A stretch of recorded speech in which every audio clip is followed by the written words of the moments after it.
So to our top story today, India have made it 3 wins out of 3 at the 2015 World Cup, beating UAE by 9 wickets at Perth.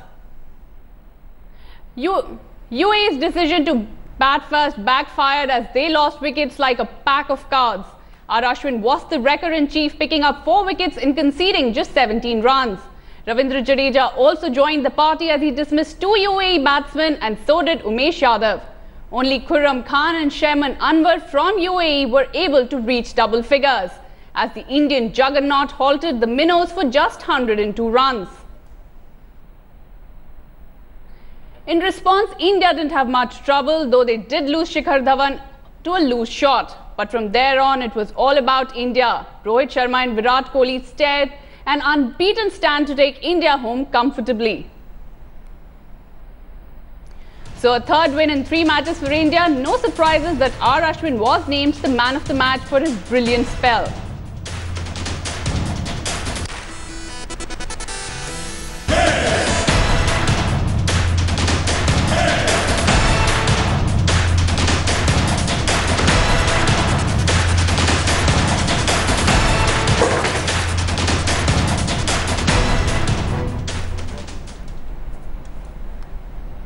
Dad, I'd like to come to you first. Obviously a comprehensive win for India, no doubt about that. But what we saw in this match is that for the first time, the Minnows actually played like Minnows. What do you have to say about that? Yeah, I think it's because of the surface. You know, when you play at Perth, it's completely different. And a lot of these teams like Afghanistan, Scotland and United Arab Emirates, they're not regular cricketers. They work, and when they finish work, they come and play. They're not like South Africa, Australia, India or New Zealand or Pakistan, where cricket is full time for them. So whenever on a pitch which has a extra bit of bounce and pace, you require quality. You saw what India did, what Indian team does when they go to Perth in the one day series against England. They also struggle with the bounce and got out for 170. So when a team like UAE plays on pitches which are quick and bouncy, they find very difficult to handle. And if you look at some of the dismissals in this game, they were out hooking. They were basically beaten by pace. So what I've seen on this pitch is something which I've not been surprised, and India were a much better team in terms of quality. If the bounce of the pitch was low, or if they were playing in Sydney or Melbourne or in other places or in the subcontinent where the bounce is low, then the difference between both the sides become different. Or if they were playing in Sharjah where UAE plays all the game. But moment the bounce is higher than the shoulder area, that's when the problem of non-professionals start, and I'm not surprised with what I saw, as I said. Nikhil, coming to you, the day obviously belonged to Ashwin. What a brilliant spell, the best in ODIs so far. What do you have to say about it? Well, no disrespect to the UAE side, not the best of sides, but I'm happy for at least Ashwin. Bowling at Perth, you get that extra bit of bounce. I was happy to see him vary his pace. Sometimes in one-day internationals we see a lot of spinners, really pushing the ball through, hardly getting enough revolutions. But Ashwin, over the years, now, I see him as a more complete and more analytical bowler. Understands the situation. We understood the Perth wicket. He was bowling slower, allowing the ball to hang in the air, and that's how he got his first wicket. If you saw, he let that ball hang in the air and there was a little bit of spin. So come the West Indies game on that same track, he'll be able to gauge the pace that he has to bowl at, which is a good sign. At least he's more attacking. He understands his role in the side is to go out there and try and pick up wickets in that middle period. The new ball bowlers are doing their job, but India's main strength also lies in their spin department. Literally more than 20 odd overs of spin. In that 20 overs, Radhika, if you can pick up as many wickets as possible, it's a great help for some of the other guys to come and bowl at the depth. We'll now go across to Shivani, who's there with us from Perth. Shivani, you were there, you watched the match, and you just heard Nikhil talk about Ashwin's brilliant spell. What I want you to tell us is that Ashwin spoke about, say, bowling a little slower than usual. What is it that changed Ashwin? The way he's bowled in this tournament, from the first match onwards, he's obviously trying out new things. What is it that has made Ashwin click?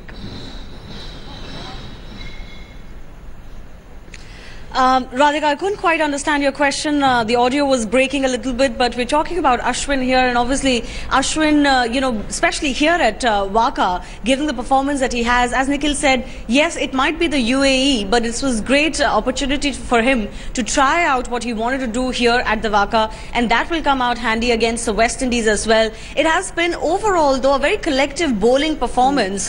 We got our initial breakthroughs, and then Ashwin came into play. It's been, as near as perfect as you can expect or want in the run-up to the knockout stages, both in the batting and in the bowling. Rohit Sharma got a half century under his belt today, so that augurs well for India. He was one from the top order who hadn't got much time in the middle and wasn't getting much runs. So this UAE match is, because it's at the same venue as the Waka, as the one against West Indies, actually is great preparation for India to have tried out a few things, get more used to the conditions, play a match here, and actually then be prepared for what they'd want to do against West Indies, because the West Indies have the fast bowlers to get that pace and bounce from this pitch. They're going to be much harder opposition.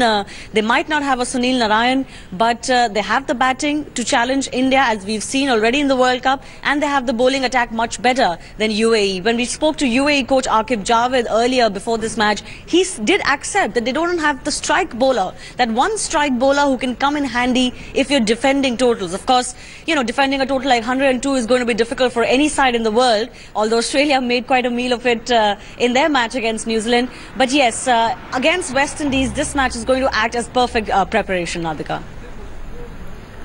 Bori, I'd like to come to you now. We've spoken about the bowlers, we've spoken about Ashwin, but there was another guy today who stood out in the middle, and that was Rohit Sharma. He spent some time in the middle, scored some runs. Even though it was against UAE, do you think that knock is crucial? Of course it is. I mean, just to, Shivani did not get your question on Ashwin. In 20 seconds, the fundamental difference between Ashwin of the Test series and the one-day series, and now he's trying to pick wickets. He was flatter, he was not trying to pick wickets. Here he's a different bowler. In that first match, Pakistan 3 maiden, second match 3 wickets, now 4. He's looking the part. Rohit Sharma, very unfortunate run out in that match against South Africa. Key cog in the Indian wheel. Radhika, no question. That man in form, he can get you big hundreds. So, yes, very good knock for Rohit Sharma that he got runs under his belt. Nikhil, would you like to question something? Yeah, actually I would. Speaking to Dada, if I can come to you, I guess, it was a forced change, but it was at least good to see Bhuvneshwar Kumar get out there in the middle. Your take on his, spell? See, you know what to get from Bhuvneshwar Kumar. It will be very rarely that he will be out of place, because he's a committed cricketer. He may not have the best talent in the world, but when it comes to commitment and putting everything what you have, he's very, very good at it. So I'm not surprised with what I've seen from Bhuvneshwar Kumar. More than his ability, or more than the wickets he got, or more than the way he bowled, what's good for India is that he looked fit. He ran in and bowled his 5 overs because he was playing after a long time. He looked very unfit in that test match in Sydney, where there was some niggle in his body, or he was recovering from some injury. So he was down. In any case, he's not the quickest, and he was down by pace by a long margin. To see Bhuvneshwar Kumar come back and bowl is a good thing for India, because you have just got 3 fast bowlers: Mohammad Shami, Umesh Yadav, and Rohit Sharma, who I think has been a revelation for me, Rohit Sharma. But now with the knee injury to Mohammad Shami, I don't know what stage is that knee injury, because we are too far away and we don't know exactly the extent of injury. So with the knee injury of Mohammad Shami, it's important that Bhuvneshwar Kumar came back fit and played the game. So from that point, I think it's a good sign for India. I wouldn't value the bowling performance against a side like UAE. If this was against West Indies or South Africa, yes, I would have said it was magnificent. But this is not a game to judge how good a bowler he is, because firstly, we know he's a good bowler, and secondly, what was important for me in this game is his fitness. Dada, coming to you again, it's not just that this was a great win for India, but the bonus actually ended up being the run rate that we've accumulated now. We're not just at the top of our pool, but we have a healthy lead as far as the run rate is concerned as well. Yeah, absolutely. Run rate, because it is again not a point of concern for me. Yes, India has won. They won it with a good run rate. I expect India to beat West Indies and Ireland and the other minnows. So I'm not really worried about the run rate, because India has looked outstanding in this World Cup. I'm amazed at the transformation from what I saw in the Test matches and in the Tri series, and now what I'm seeing in the World Cup. They've beaten two big teams, South Africa and Pakistan, and obviously they will qualify. It's where they qualify. And for me, it doesn't matter where they qualify as well, or where any team qualifies, because when you get to that quarterfinals, when you get to those 8 teams, whether it's South Africa, Australia, New Zealand, England, Pakistan, India, Sri Lanka, who according to me will be the eight quarterfinalists, on that given day, any team is capable of beating the other. So it's what you do and how you play on that particular day. Did anybody expect India to beat South Africa by such a long margin? Especially the way we played against England in the tri-series. So if that can happen, other things can happen as well. So I wouldn't give too much into at what position we finish. For me, what is important is how India turns up every game and plays every game. That's important because that's what's going to decide whether they get into the semi-finals and then the finals. Dada, word on Rohit Sharma as well. A brilliant innings by him. Obviously, he did not perform in the first 2 matches and questions were being raised, but he did answer his critics today.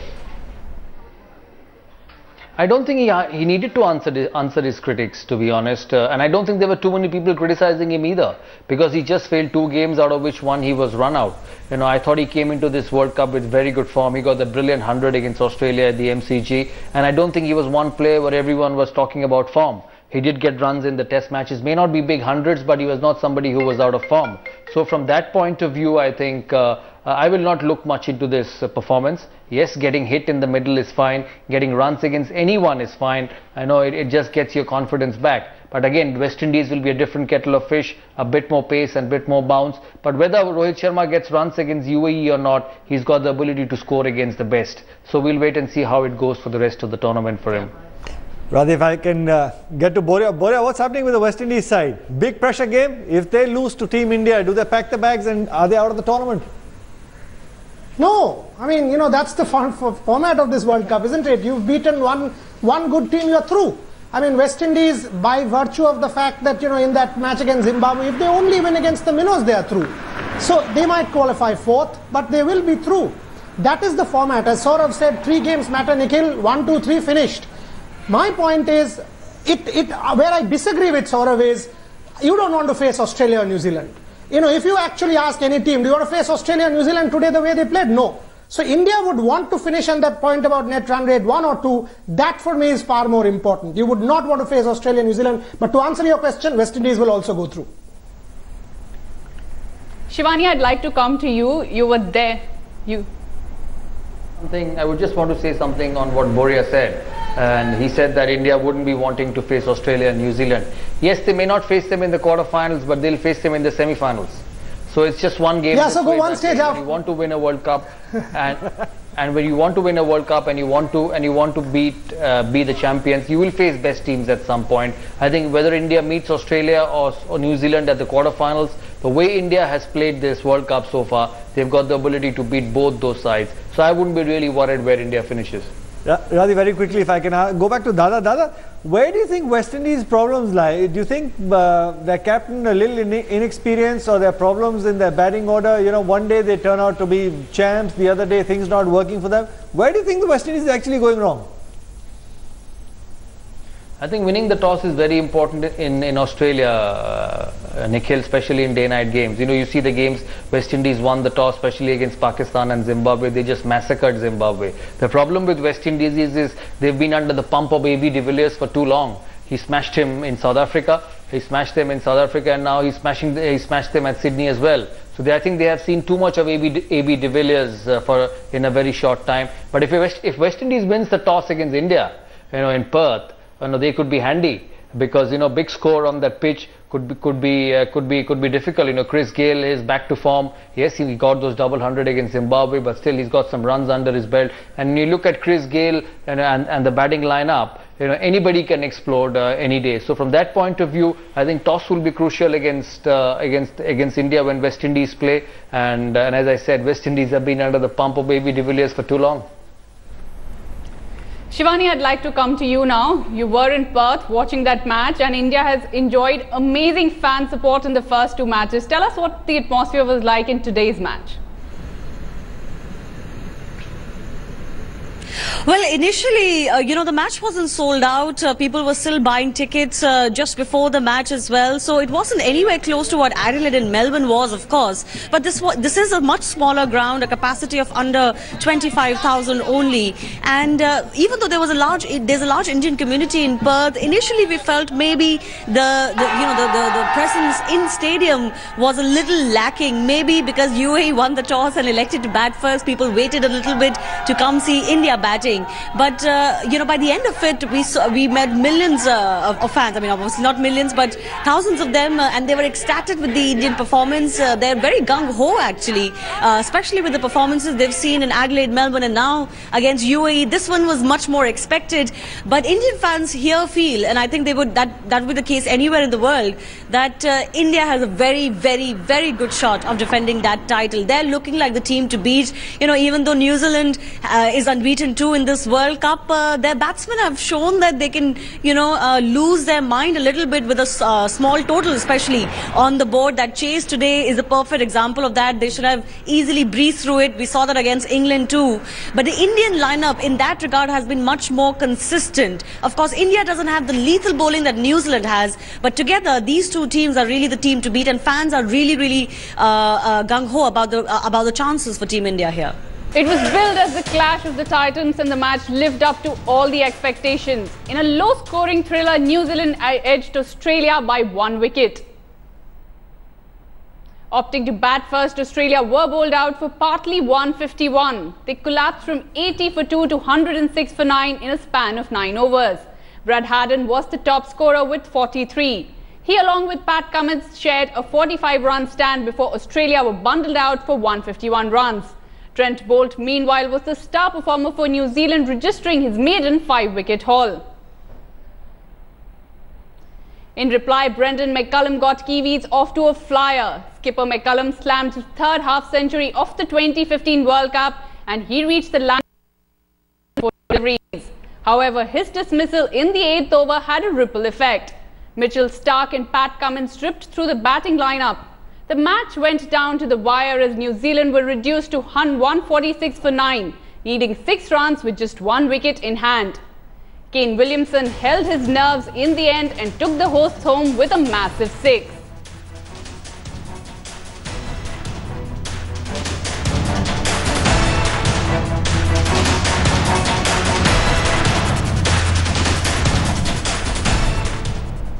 Nikhil, what a match. Well, incredible. And Radhika, both sides started off so well. Australia, well, I think 80 odd for 1, and they were looking to go out there and get a big enough total. But comes Trent Boult with his second spell, outstanding. 1 wicket after the other. It's like classic case. 2 good deliveries, put some pressure on the Australian side, but they still managed 150.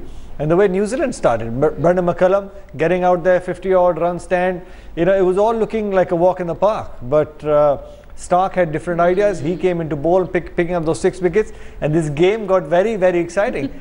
2 top sides absolutely competing. I don't know if Dada's still with us. If Dada's there, I'd like to ask Dada a question on New Zealand's bowling and their whole composition and the balance of the side. They look very, very lethal, Dada. Oh yeah, absolutely. I don't know what's special they are doing, because when you look at that bowling, when you look at bowlers like Tim Southee and Trent Boult, they're not someone who will actually take your sleep away. But look at the way they have played. Every top side, whether it's Sri Lanka, England, and now Australia, they have dismissed them cheaply. So from that point of view, it's been a remarkable performance. I thought New Zealand would win it a lot easily than what we saw today, because I thought Australia came back and bowled very well.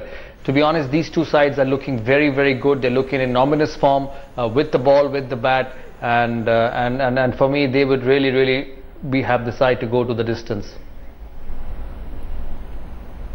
Bori, I'd like to come to you now.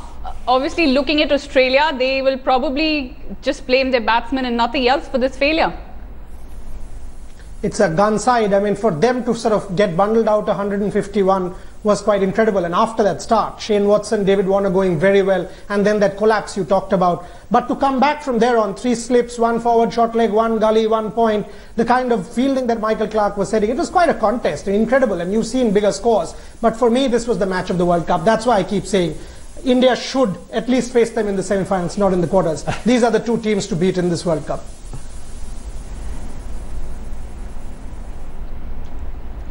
before we discuss anything further, let's just listen into what Kane Williamson and Michael Clarke had to say post-match.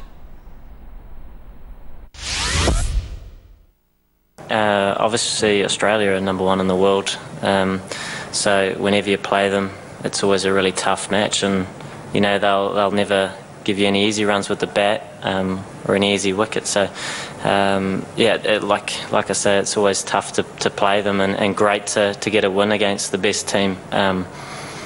And I think the opportunity to play them is always a good one, because you learn a lot as well. So that was. Yeah, that's a big thing for us to beat a team like that and move forward in this competition.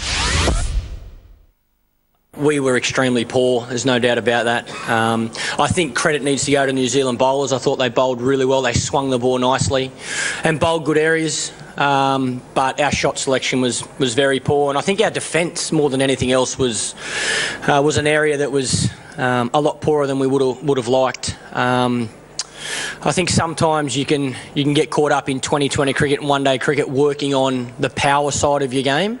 I don't think we've had too many training sessions where we've worked on the start of our innings and actually defending a brand new ball or a swinging ball. So that's an area that we can certainly focus on moving forward.